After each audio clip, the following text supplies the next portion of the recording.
Good morning dear students. आप सभी का इस एजुकेशनल यूट्यूब चैनल पर हार्दिक स्वागत है। प्यारे विद्यार्थियों, पिछले वीडियो में हमने मौर्योत्तरकालीन सामाजिक जीवन के बारे में अध्ययन किया था और आज हम मौर्योत्तर काल के धार्मिक जीवन के बारे में चर्चा करेंगे। मौर्योत्तर काल यानी मौर्यों के बाद का काल है। इस काल में धार्मिक क्षेत्र में कई महत्वपूर्ण परिवर्तन हुए, विभिन्न धर्मों के स्वरूप में परिवर्तन हुए। इसके अंतर्गत सर्वप्रथम हम ब्राह्मण धर्म के स्वरूप में परिवर्तन की चर्चा करेंगे। परंपरागत जो ब्राह्मण धर्म है उसके स्वरूप में इस काल में परिवर्तन हुए। इस काल में भूमि अनुदान पत्ति से दूरस्थ जनजाति प्रदेश भी राज्य के नियंत्रण में आ गए। इससे इन जनजाति क्षेत्रों की जनता भी समाज का महत्वपूर्ण हिस्सा बन गई। इसके परिणाम स्वरूप परंपरागत ब्राह्मण धर्म में जनजाति लोगों में प्रचलित कई धार्मिक मान्यताएं एवं देवी देवताओं को शामिल कर लिया गया, जैसे शिव पूजा, गणेश पूजा, वृक्ष पूजा, नाग पूजा, इन सब को शामिल कर लिया गया था। और इस काल में कई विदेशी शक्तियों का भारत में आगमन हुआ। इन विदेशी राजवंशों ने भी मौर्योत्तरकालीन धर्म को प्रभावित किया। उदाहरण के लिए कुषाण राजवंश के अंतर्गत मृत शासकों की मूर्ति पूजा की जाने लगी। साथ ही विदेशी तत्वों के आगमन से ब्राह्मण धर्म में आध्यात्मिक की बजाय भौतिकवादी स्वरूप को अधिक महत्व दिया जाने लगा। इसके प्रमाण गांधार कला शैली में निर्मित विभिन्न धर्मों के देवी देवताओं की मूर्तियों को देखा जा सकता है। मौर्योत्तर काल में ब्राह्मण धर्म में अवतारवाद की अवधारणा का विकास हुआ।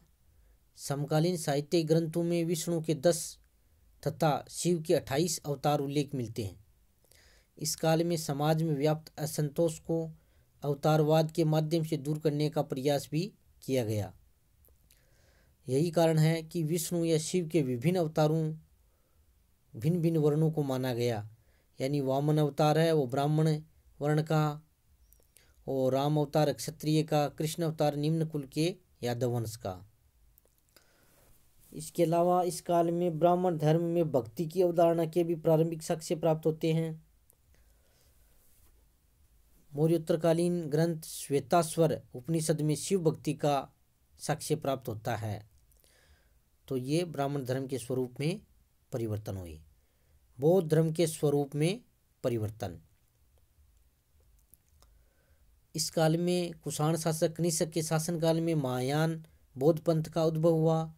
महायान पंथ के अंतर्गत बोधिसत्व की परिकल्पना विकसित हुई।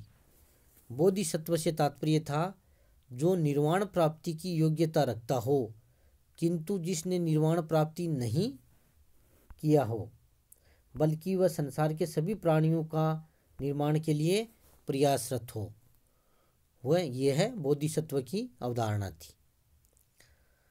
महायान पंथ के अंतर्गत बौद्ध धर्म का स्वरूप अधिक आशावादी हो गया, क्योंकि हीनयान के विपरीत महायान बौद्ध पंथ के निर्माण का दरवाजा सभी लोगों के लिए खोल दिया गया था। महायान बौद्ध पंथ के अंतर्गत बुद्ध एवं बोधिसत्वों की मूर्ति पूजा भी प्रारंभ हुई।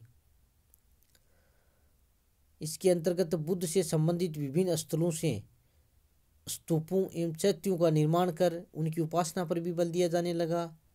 यही कारण है कि मौर्योत्तर काल में अनेक स्तूपों तथा चैत्यों का निर्माण किया गया। इस काल में भरहुत स्तूप, अमरावती स्तूप तथा नासिक, कारले, कन्हेरी आदि स्थानों पर चैत्यों का निर्माण हुआ। महायान बौद्ध पंथ के द्वारा धर्म के प्रचार प्रसार हेतु सामान्य लोगों की भाषा पाली के अलावा अभिजातीय वर्ग की भाषा संस्कृत को भी अपना लिया गया। तो इस प्रकार ये बौद्ध धर्म के में जो परिवर्तन हुए ये इस काल में दृष्टिगोचर होते हैं। जैन धर्म के स्वरूप में परिवर्तन। मौर्य काल में जैन धर्म के स्वरूप में कुछ महत्वपूर्ण परिवर्तन भी हुए, यानी मौर्योत्तर काल में परिवर्तन हुए मौर्य के बाद के काल में। इस काल में दिगंबर जैन पंथ के अंतर्गत जैन तीर्थंकरों की मूर्ति पूजा प्रारंभ हो गई। इस प्रकार मौर्योत्तर काल के धार्मिक जीवन में ऐसे महत्वपूर्ण परिवर्तन हुए जिन्होंने वर्तमान के धर्म की आधारशिला निर्मित की। तो इस प्रकार मौर्योत्तर काल के अंतर्गत विभिन्न धर्मों के स्वरूप में जो परिवर्तन हुए उनकी हमने यहाँ पर चर्चा की है। और इस काल में वैदिक देवताओं के स्थान पर नवीन देवर का भी उदय हुआ, जिनमें ब्रह्मा, विष्णु तथा महेश की त्रिमूर्ति बहुत विख्यात है।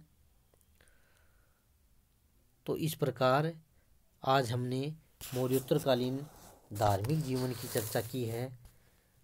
प्रिय विद्यार्थियों, इस वीडियो को सुनते समय आप नोटबुक और पेन साथ में रखा करो, ताकि आप वीडियो सुनने के साथ साथ रिटर्न भी कर सको, यानी लिख भी सको और नोट्स भी बना सको, ताकि भविष्य में परीक्षा के समय आपके लिए दोहराने में आसानी रहे और आपको अच्छे नंबर प्राप्त हो सके।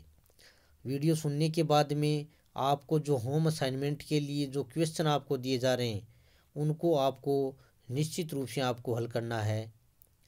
इन्हीं शुभकामनाओं के साथ बहुत बहुत धन्यवाद।